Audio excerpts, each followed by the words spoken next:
Good evening, and thanks for good attendance tonight. I appreciate that. And want to talk about repeaters, everything you ever wanted to know, and what's not there is it's probably going to be more than you wanted to know. But anyway, we do have a couple of repeaters, and this is a site. We'll see a little bit more of this, but this is at the Cablevision site, and our antennas are up in this area, okay, right up in the very, very top area, so we're extremely fortunate on that. The information we're going to talk about tonight is relative to our repeaters. You'll find it's going to be relative to a lot of others as well, because they're all pretty much the same thing, but most of what you'll see is certainly fits our repeaters. And as noted, other folks may set theirs up a little bit differently. Okay, we own and operate two repeaters. We have a VHF and a UHF. Our repeaters we have similarities, and we also have some differences. They're located at different sites. They're at much different heights. We'll talk about that in a bit, and they have different characteristics. Basically, a repeater is a box with a transmitter and a receiver that simultaneously receives a signal on one frequency and retransmits that signal on another frequency.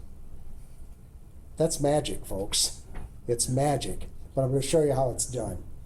The difference between the receive and transmit frequencies, that's called the offset, and those are standardized. So that on VHF, the offset is 600 kilohertz.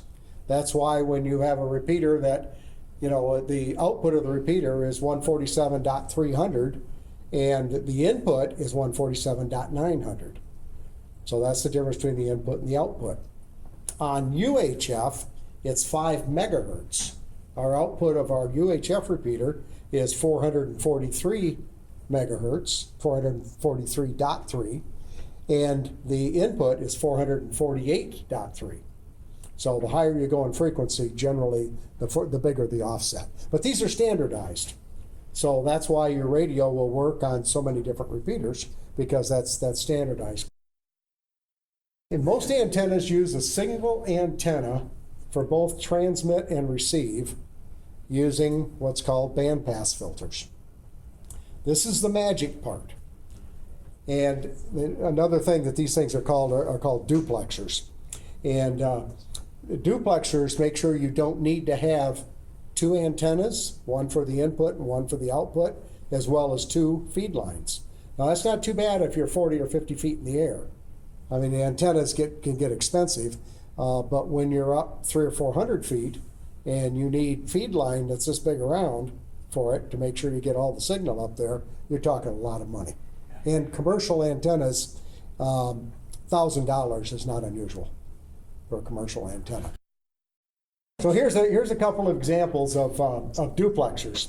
On the left side, you'll notice there's 6 of them, and there's only 4 on the VHF side. What these are is band pass filters. In other words, there's 3 of them that pass a certain frequency, and the other one rejects frequencies, and that's all set up with between the input and the output frequencies, so that one is looking for those frequencies that you want to hear, and the other one is blocking everything else. So that way it doesn't by using one antenna, it doesn't end up just with a scrambled mess. It makes that antenna kind of do 2 jobs for the price of 1. Now you'll notice the VHF, obviously they look bigger. Now these actually, the whole box that they're in is probably about 18 inches by 12 inches by 4 or 5 inches thick. That's the UHF, they're that small. And again, higher frequency wavelengths are shorter, so therefore they're smaller. And you didn't think you were going to get a lesson in here about wavelength and that sort of thing. Are those our duplexers? No, they are, yes, they are ours, but they're not the ones that are in service, but they're just like it. Just like it. These are the ones that came out of that brown repeater box that we got in the club station. They came out of that. Sinclair. Those, unfortunately, are at my house. My wife doesn't like that stuff. But anyway, the VHF duplexers do exactly the same thing. Pass certain frequencies and reject others. And these are, cans are about this big around, and they stand pretty close to 2.5, 3 foot tall. So they're big, they're big. And the UHF duplexers are reasonably inexpensive, or not very expensive, but the duplexers, again, you'll wrap up hundreds into $1,000 or more in there. So repeaters are not cheap, not cheap. Let's talk about the things that we have in common between the two. Obviously, they're both amateur repeaters. They both identify with our club call, and they both use subaudible tones on the input and the output. You notice whenever we publish anything about, that something's going to take place on the repeater, it'll say 147.300, and then in parentheses, it'll say 100 hertz tone. That's the subaudible tone. Subaudible tones are used on the input to reduce the possibility of interference. In other words, the repeater spends its life sitting there going, huh, huh, huh. He's listening for anything on the input frequency. That guy is tuned to 147.300, and he's listening. Now, there's a lot of stray stuff out there. So the repeater, as soon as it hears something on that frequency, that if there's a tone involved with that proper tone, or if there's no tone, just anything on that frequency, it's going to say, "Hey, wake up, transmitter! Let's go. We got a customer. Let's do it." And in order to have this thing set fairly quiet when people are not wanting to use it, and not having extraneous stuff key the repeater so that it's going up and going down, going up and going down, just because of noise. Just a stray signal on that frequency, we use a subaudible tone. We tell that receiver that, okay, here's the scoop. You're going to listen on this frequency, but if you don't hear a subaudible tone that's 100 hertz, not 101 or not 99, 100, I want you to just sit there and ignore it. That's basically what we're telling it. So that's why when we program our radios, we have to have that subaudible tone programmed in, or that repeater's going to ignore you. It just will absolutely ignore you. So that's why we have those tones on the input. And we'll talk in a minute about output subaudible tones. So only a signal with that proper tone will turn the repeater on, and it ignores everything else in an ideal world.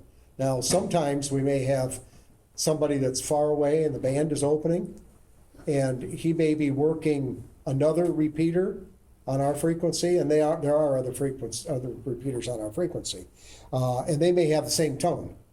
So if his signal is loud enough, he can be working 2 repeaters at once. So that's just one of the things we get to deal with. Spring and fall is when that seems to happen the most. But only a signal with that proper tone will turn the repeater on, and it ignores everything else. The subaudible tone on the repeater output, it allows you to set your receiver for the signal coming from a given repeater, that it will only listen for that signal with a certain subaudible tone.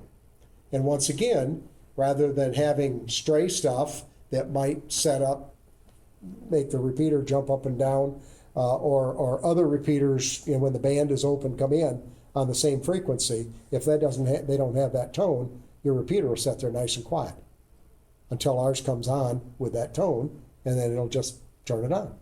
Once that proper tone is received, then it'll open the squelch and you'll hear the repeater. Now, just because we use a tone on the output, you don't have to use it if you don't want to, because your receiver will hear it just fine.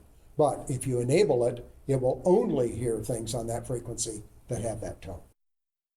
And their input and output tones match per repeater.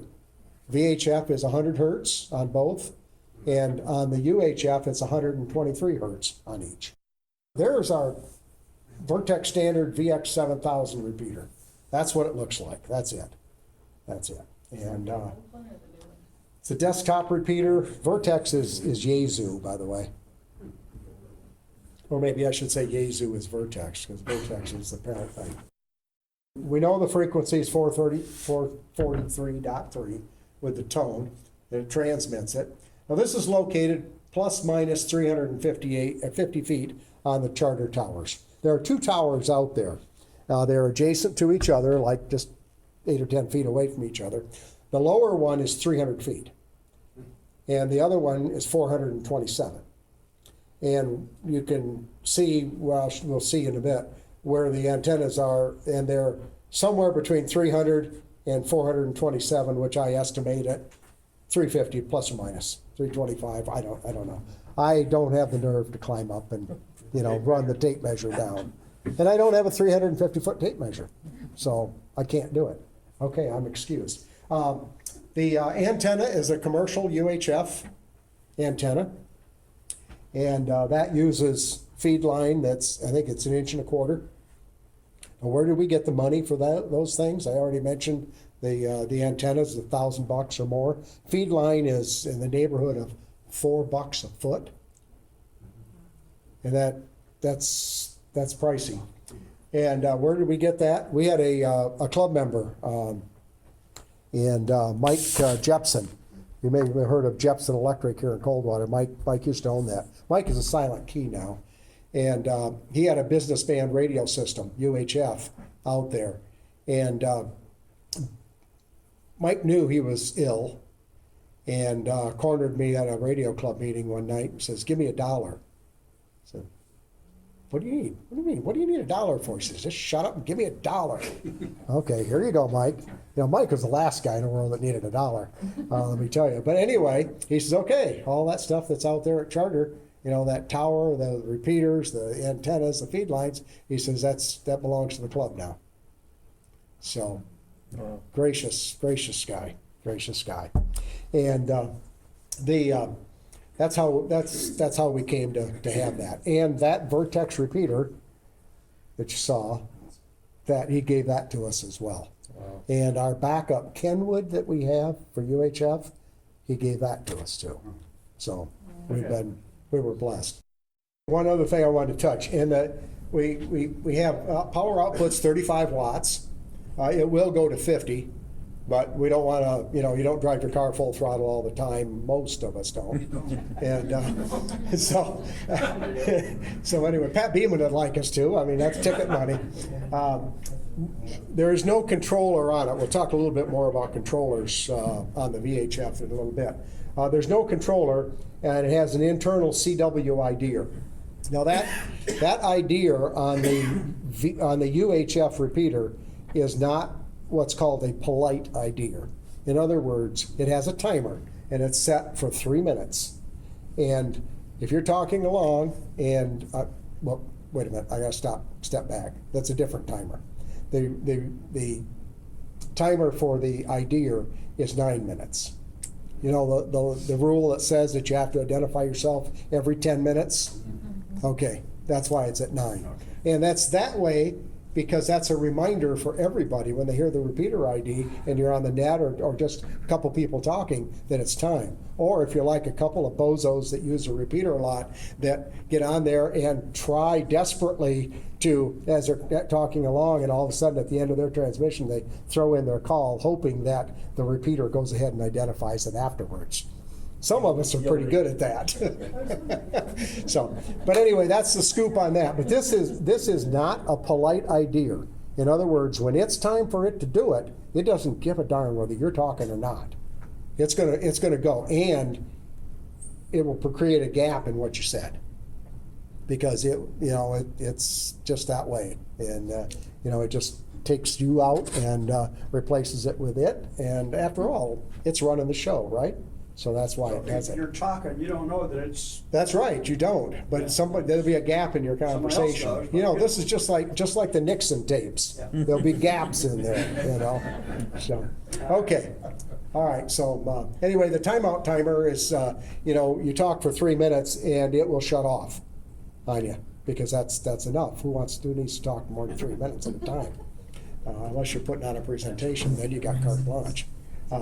But anyway, that resets when the user unkeys. And on this repeater, you'll hear a beep just before it shuts off, and that tells the next person that you have unkeyed. So that's what that little tiny beep is. We'll talk more about beeps and tones and messages and secret stuff. Here's the repeater, same basic view here, and you can see up there by the arrow, you can actually see an antenna there.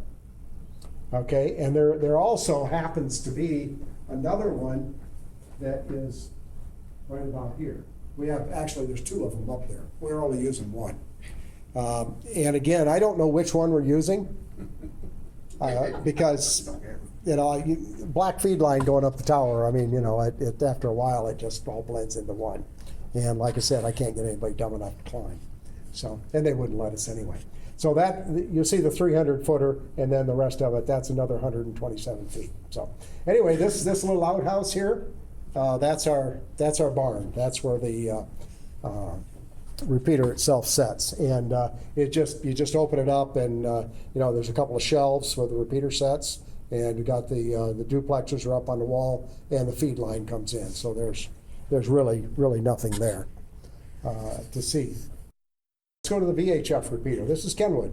This is probably, what do you think, Arnie? Is it 10 years old?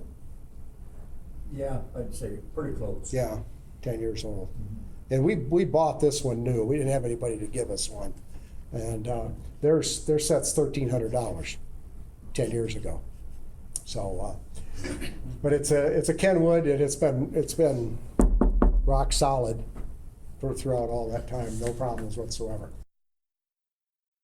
The VHF repeater is located at the Sheriff's Department out north of town, and it's on the tower, and it's approximately 120 feet. And the antenna, now this is an amateur antenna, and it's a Comet GP9 dual band, and we'll see a picture of it here in a little bit. It's a good antenna. It's not commercial, but it's also doesn't have to be up at 350 feet. The weather is really rough at 350 feet and up. So, but it's done well for us, and that's been up. I think we put that up in 2012. I think that's what it was. So, and the power output, it's set at 35 watts. Now this repeater uses a controller. This is another device that's put in line that actually controls a repeater and allows us to do things with it. Other than, like the UHF, okay, the guy that set it up for us did that, and it will do these two things. It'll talk and it'll listen. But the VHF is much more talented, much more talented. There's the repeater at the Sheriff's Department, and this gives you an idea of how tall that GP9 antenna is. It's long. It's probably close to 20 feet. That was an interesting thing, and we're right up there near the top. So one of the things that we're dealing with now is that we're getting a new jail, and that means the old building is going to be gone, where the jail is. That's going to be Sheriff's Department headquarters again. And one of the things that we've got to deal with is we don't know how much longer that tower is going to be there. And if it's taken down, which it probably will come down, there's a possibility they might move it. But the other possibility is that we don't know what they would put up in its place. They're going to have something, but we don't know what it's going to be. We don't know how tall. We don't know. And so at some point, we may be finding ourselves looking for a new home for the VHF repeater. But that's probably going to be a couple years down the road. Now, the sheriff assures me that if they put up a new tower, when they transfer everything off the old one to the new, that will include our stuff too. So we'll just kind of get that kind of in. And they've been good hosts. We've been out there for a long time, and they've done a good job. And it's this repeater really takes it tough because it's in a boiler room, literally a boiler room. They heat with oil and steam, and in the wintertime, it's hot. Go out there to work on it or do something. It is just blistering hot. Some legal stuff. The owner or trustee of the repeater has a responsibility to ensure that the repeater operates within the rules. And of course, that means the people that are using it as well. Each user is responsible for his or her own actions. And, if it push come to shove, an uncooperative user could literally be banned from using the repeater, and the FCC will back that. You know, we are a coordinated repeater. That means that our frequency is established with other frequencies so we don't interfere with each other. And that gives us status within the FCC's world. And if we had somebody on there that was using foul language, blocking signals so that, you know, somebody gets on there and they key up over them or anything like that, they actually could be banned, and the FCC again will enforce that. Fortunately, we've not had any of those problems. Repeaters are required to transmit their ID every 10 minutes, just like individuals. Of course, I told you that they're set at 9 minutes. That's for a reason. And it's for the UHF, that IDer is CW only. That's because it doesn't have a controller to do anything other than that. The IDer is not polite. We talked about that. And a suggestion is when you hear the repeater ID, go ahead and at that point, your next transmission, identify. And then as you have conversation and it goes on, then every time that repeats or repeater identifies itself, then that's the key for you to identify so that you don't forget. The VHF ID is also set for 9 minutes. The VHF IDer is bilingual. Bilingual means that it not only speaks English in voice, but it also speaks CW. And it is polite. It will try its best to avoid transmitting on top of people that are talking.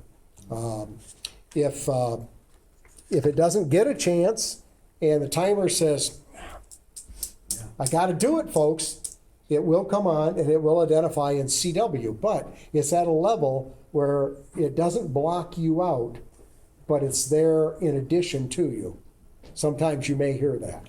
And it's at a level where if somebody's listening for that idea, FCC or whoever, they can make it out. But it won't keep you from being heard. But normally it will ID using voice, but again, it'll use the CW if it gets to the deadline. CW ID is as polite as the level that I already explained that. And if you want to hear the CW and ID when it's talking and IDing itself, you know, this is the WD8KAF repeater. During that time, you key the mic, and you're obligated to identify once you've done that too. Then it will switch immediately over to CW. And it's really fast. What it says is 20 words, and that's supposed to be the max for CW identification on a repeater. And 20 is actually about 14 or so. It doesn't judge that well.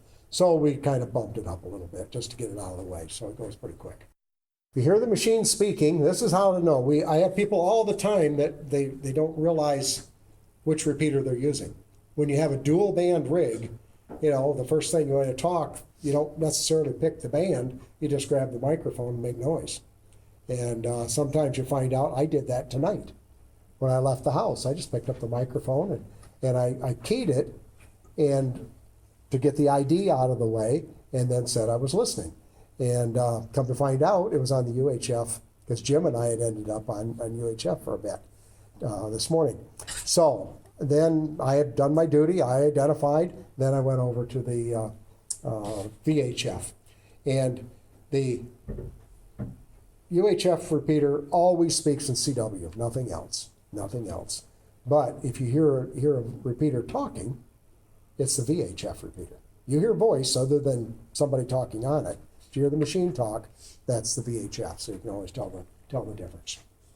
Now, when you hear a single Morse character, when you unkey on the VHF repeater, then you're listening to the VHF.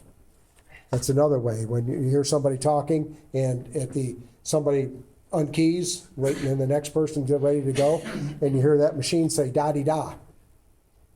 That is a K in Morse, which means over. And that means you're on the VHF repeater. The absence of these items means that you're on the UHF. And what you'll hear, you just hear a tiny little beep. And that's just before the repeater shuts off. No characters, no talking, nothing fancy at all. The Morse characters, when you hear, those are called a courtesy beep. And that's there to signal the next user that it's okay to transmit. Now, one of the things that happens, the courtesy beep allows time for another station to join the conversation. If two people are just yakking back and forth, oftentimes somebody wants to get in. There's a particular thing about FM signals. It's called the capture effect. And that is strongest signal wins. Now, you may hear the other signal in there, but by and large, the strongest signal will win. And if you got a weak signal, somebody with a handheld out somewhere, maybe has got a flat tire or needs some help or just wants to join in, there has to be a gap in order for them to get in. So that's why we wait until we hear that da-de-da to go ahead. That's what it's for. And then that resets the timer, and then it also allows the weak stations to get in. So again, the capture effect. So that's the reason for that little delay at the end. That's why that character is there, in order to be able to let you know, okay, it's my turn now. Courtesy beeps come in two flavors, K and W. K is da-de-da, and just. WEHKAF Repeater Club meeting Tuesday, 7 p.m.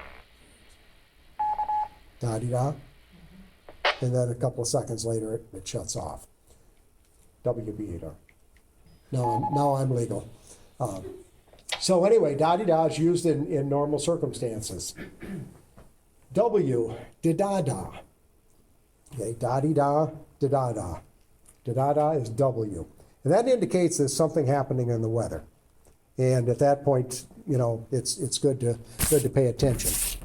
We already heard it tell us that there's a club meeting. Of course, we're at the club meeting, so it also is trained to tell us that there's a net. And File 1 to close. WB8R. Okay, next time it IDs itself, it's going to tell us, in addition to its call sign, it's going to say net ARES net Tuesday 7 p.m. So these can be changed. So it has an internal calendar, but it gets lost when you get into, you know, different leap years and different things. So it's not reliable. So it's just easier for us to change it. But you also heard the K on the end of that. Now we have some other things that we do with that as well. We use the voice capabilities to tell them that there's a net in a club meeting, and we can also address weather conditions. Condition Bravo, and it says Bravo because we have what's called blue, green, yellow, and red, and our controller can't say blue. Closest thing is Bravo. It has a limited vocabulary, and it's just the way it is. And for our application, so and if I do this.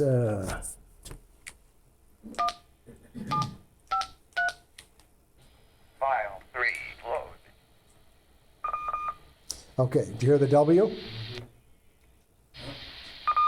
Okay. So, and what I did was I told it that this for Bravo, and it'll say, you know, weather warning condition Bravo. And that tells people that there's something going on. Okay. And the bottom line is, at that point, you should be monitoring the weather to see what's going on. And oftentimes when we're using it, condition Bravo can begin early in the day. That's when the forecast for the day comes out. And they're saying, hey, severe weather this evening or something. But hey, something may be cooking in the next 24 hours. Condition green. Okay, that is actually comes up with the same W, but it tells you it's a significant possibility of severe weather exists. And our county or an adjacent county could be under a severe weather watch. And the condition, again, could be imposed hours before the weather actually arrives. So there's green. If you kind of look at a stoplight, you know, we got this blue light above it, then we got the green, and which is kind of opposite from, you know, the normal way. But then next up would be condition yellow. and severe or potentially severe weather is occurring within our advanced warning box. Usually that box is one county each way. Something's going on there, and it's time to pay some serious attention. Be ready to take appropriate actions and cover. Then we get to condition red, and then it's severe weather appears to be imminent. So at that point, we need to do something. And so anyway, these things are there and available if we choose to use them. We've been probably a little bit neglectful in doing some of that of late. Basically, because we don't have an EC, and we just kind of watch and wait and see what happens. So we haven't been using that much, but you know, if it would be helpful to people, we can certainly begin doing that again. And then once this is over, at that point, then we just go back to the normal. File 1 load. It takes it back. But all the weather warnings all have a W. So if you hear that da-dee-da, you know things are normal. You hear da-da-da, then at that point, you know, there's something going on with the weather. Reminder, all Skywarn conditions enable the W Morse character to indicate severe weather. I'm not sure how much Skywarn information is there anymore. In fact, that's not even the right address now that I think about it. It should be .org. We could certainly get the information up there if we need to. Miscellaneous considerations. VHF repeater has a delay between the time it hears a signal coming in and it turns on. And that's about 0.3 of a second. And the reason that delay is there is for extraneous signals that might be just a quick burst, there's no need for the repeater to come on for it if it's just there and gone. So we put a minor delay in there. And what that means is that if you'll never notice it in most operations, but if you pick up the microphone, you key it, and give it a half a second before you say anything, then you don't have to worry about the first part of what you said being clipped off. But it's there to help keep the repeater quiet.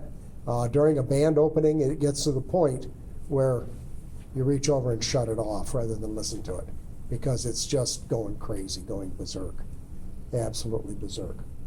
So that's the reason for that. What does it mean to the user? We just talked about that, half second or so. Once in a while, if you listen to the repeater much, you may hear a signal that goes scrunch, scrunch, scrunch. And I think it's somebody that is trying to bring the repeater up, but doesn't necessarily want to talk on it, but bringing the repeater up, and they can't because they just hit that mic real quick, and of course the 0.3 of a second just kind of nulls it out. But you'll hear it occasionally. It just goes scrunch, scrunch, scrunch, and that's exactly the sound that you'll hear. So that's what I think. It's just somebody trying to key up the repeater. There are people that draw comfort in knowing that the repeater is there. And how do they know it's there? Simple, they key it. And they don't identify. I mean, that's against the rules. We all know that. It's, you know, are we going to send the FCC after them? Nah, probably not. But still, it's, you know, we try to do it the right way. I already told you about the crunches or scrunches. And again, sometimes before I make a call, I will key the repeater and wait until the ID is complete and then make my call. It does a couple of things. It allows the IDer to, in effect, advise listeners that there's likely a call coming. You know, if the thing comes on and it goes through, it says this is WDKAF repeater, and tells you whether there's a net or a club meeting, that's a pretty good warning that, hey, there's probably a real person out there, or there may be. Somebody's going to make a call. And so that helps get everybody's attention that there's a call coming. And that also gets the ID out of the way so you don't have to deal with it for another 9 minutes because it's already done. Remember, when the repeater's off and you transmit, you got to wait that half second. When you're in a conversation and begin transmitting after you hear the courtesy beep, the transmitter stays on, so there's no delay like there is when you key the repeater when it's shut off. It just continues to, you know, to go. You know, you finish what you're saying, and it goes da-de-da, and I pick it up, the repeater's still on, and I pick it up, and then Ted picks it up after that, and you just keep going around. The transmitter just stays on as you go. Eventually, if somebody delays, it'll shut off, but it just keeps the flow going pretty good. You don't have to wait for the repeater to shut off. During conversations, it's best not to let the repeater shut off. That's simply because, you can turn it on once and it might be on for 3 or 4 minutes rather than being off 10 or 12 times in between. So it's a little wear factor in that. When you're calling a station that's not been heard recently, the thing to do is give that person's call twice. In other words, W8ABC, W8ABC, this is WB8R. The reason for the two is if you're listening, if you're monitoring a repeater, sometimes you're out away from it, you're not close, but you still got it on and you can still hear it. But somebody comes on and makes a quick call, say W8ABC, this is WB8R. Well, that person called me? Huh? Who was that? So if you call twice, then the first call says, hey, somebody's here, and then everybody else goes, oh, there's a call coming. Could that be for me? And by that time, so that works out pretty good. That's called a 2x1 call up, and it helps get the attention of everybody that's listening. ARES next Tuesday, 7 p.m. We got a net next Tuesday, 7 p.m. It's been 10 minutes since you keyed it up. Da-de-da. Yes. It has been. So anyway, that's one way to catch the attention. Personal identification. We're all obligated to give our calls at least once every 10 minutes and at our final transmission. Giving your call when you're calling someone tells them who's calling, sort of like a ham radio caller ID. Give your call when joining a conversation. And then when the other folks ID, you still need to keep track, but if it's 2 minutes later, everybody IDs, you might as well just jump in with a gang and then everybody does it. If you listen on high frequency, you may have 10 or 15 or 20 people in a round table talking. And when the time comes up, one person will ID and then everybody IDs just to get it out of the way, just to get it done. So it's kind of interesting when that happens. In the net, it's always a good idea to give a call at the beginning and the end of your transmission because you don't know if you'll be able to speak again, if it'll be your turn again within that 10 minutes. So it needs to happen at least once in there, but it's certainly all right to identify, at the beginning and the end. And the other thing, it tells them who's talking, and then you get the legalities out at the end. Technically, during a conversation, there's not a need to say the other operator's call sign, except when you're trying to call him to get his attention. You can go a long time without giving other people's call signs because you're only obligated to call, ID for yourself. So it can be a little bit vague. Good way to do it is, give both calls if you want, or just your own. But so there's some simple ways to do that. And in a conversation, as far as your call sign, you can be saying, well, you know what, it just rained a little bit this morning. I haven't been out to my rain gauge, W8ABC, but I expect that I'll get out later on. I got to go mow the lawn, da-da-da-da. As long as you get that in there, you don't have to say, this is or anything. Just throw your call in there. So it can be pretty simple. If you want to let listeners know that you're monitoring the repeater, there's a couple of ways. This is W8ABC listening, W8ABC monitoring, W8ABC mobile. Any way you want to do it. If you want to call another station, W8XYZ, W8XYZ, this is W8ABC. Simple. You want to make that call twice because you got to get up out of this chair, get the cat off the chair or the dog off your lap, and get to the radio.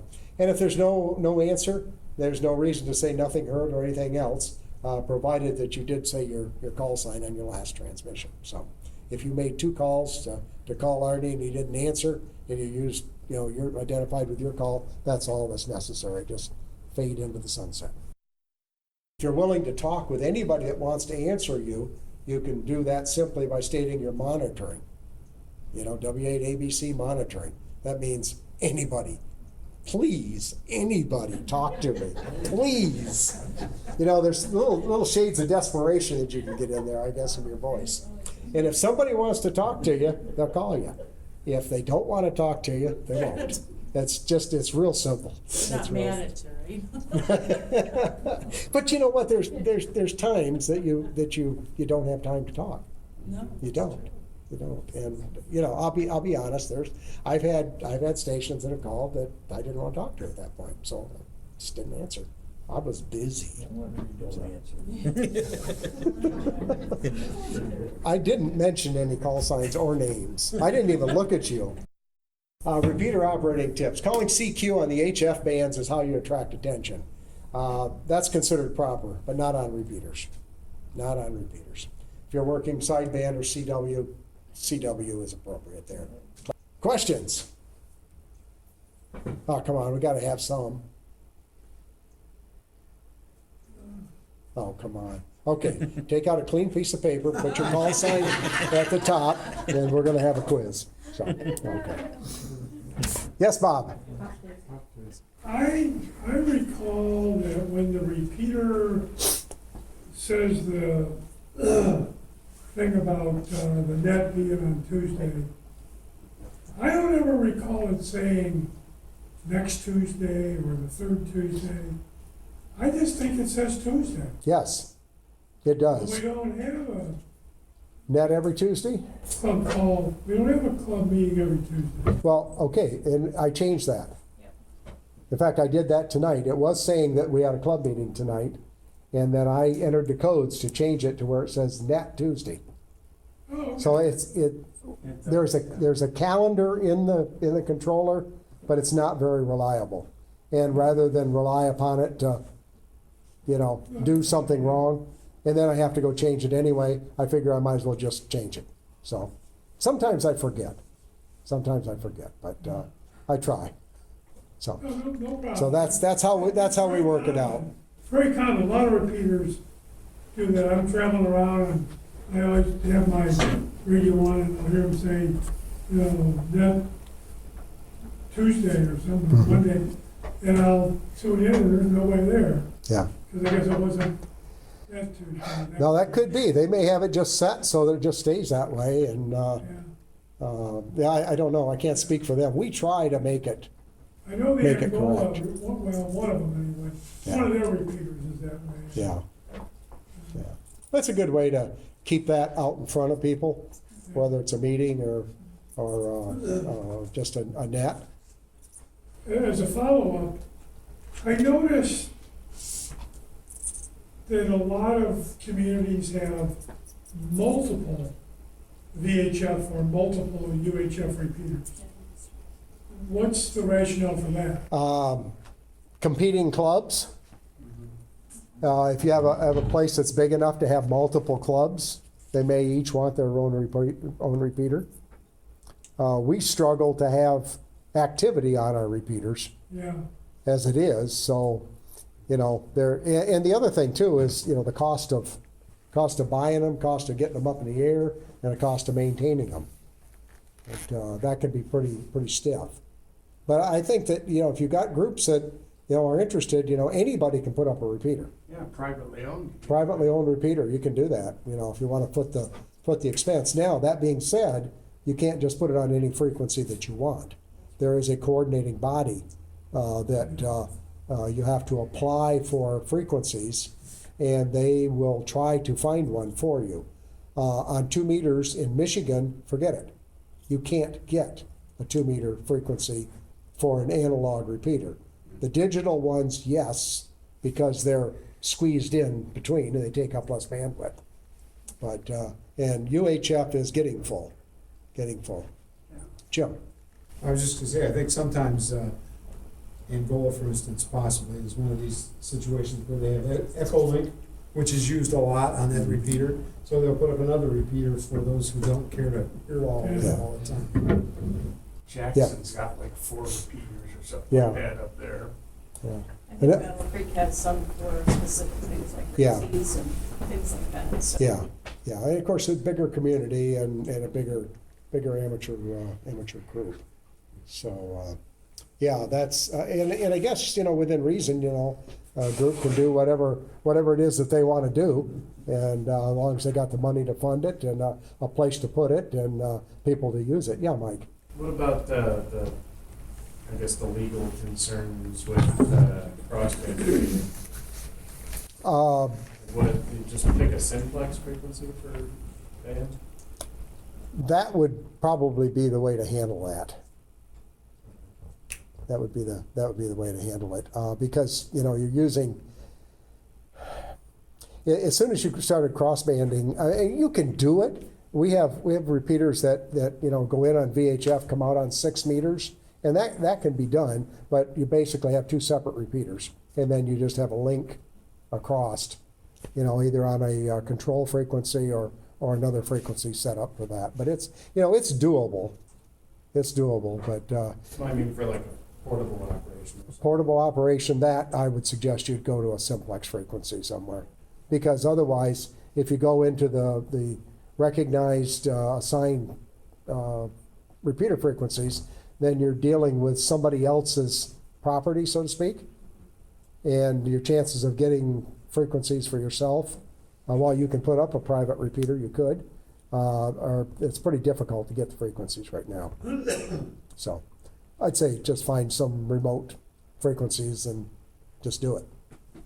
You said there were, sorry to put a hand. You said there were other repeaters that use the same frequency that we do, and then you Yep. said also that the FCC requires that certain repeaters have certain frequencies. There's a mileage or something involved in there? There's a coordinating body, Yeah. the Michigan Area Repeater Council, that we Yeah, we overpay our dues to. Yes, we do. Yeah. And we need to check and see where we're at too. We're about even right now. Yeah, are we? Okay. But when you said that there were very, very few frequencies even left, Yep. yet there's not much around here that we can hear other than our own. So why can't you put a repeater that Holland or something like can't be that every heard year once in a somewhere while. else? The Port Huron has a 147-300 with 100 hertz tone. How many miles from us? Gladwell has one. Here, that's over 100 miles. Yeah, Yeah. but that's what the repeater council, they have certain That's what I wanted to know. things how that they far- work out. How far? And I don't know what the mileage Whatever they is. say. But what they're concerned with is people that live halfway between operating both repeaters at the same time. Yeah. And we have that happen. I listened to some guys working the Port Huron repeater, and the guy has enough power Work ours too. to work ours too. But that's just under certain band conditions. Right. So, but the repeater council, they're the end all be all of repeaters in Michigan. And as long as we are coordinated through them, and both of ours are, our frequencies are protected from poachers or somebody else that, wanted to come in and operate a repeater just a few kilohertz away from our frequency and cause us problems. Push come to shove, you go to the FCC because they're the great arbitrators of all amateur radio. Then because we are coordinated, that gives us a leg up on the other guy. If he's not, chances are he's not going to win the argument. So, and coordination is important. Coordination's important. There's also been, I've run into a couple where, most of them with the repeater, and it'll give you the tone, and it'll say open, so, everybody. Yeah. But there's been some I've known that have said they're open, but they publish the wrong tone On purpose? on purpose, so that they tell you they're open, but they're not really. Yeah. They're private. Yeah, and you can have a club could have a private repeater if they wanted to. They'll say Okay. something like that. Yeah, and just depends on what you want to do, but, we don't see it that way. We prefer to, have more people use it rather than fewer. So, any other questions? We've got some good questions. Thank you.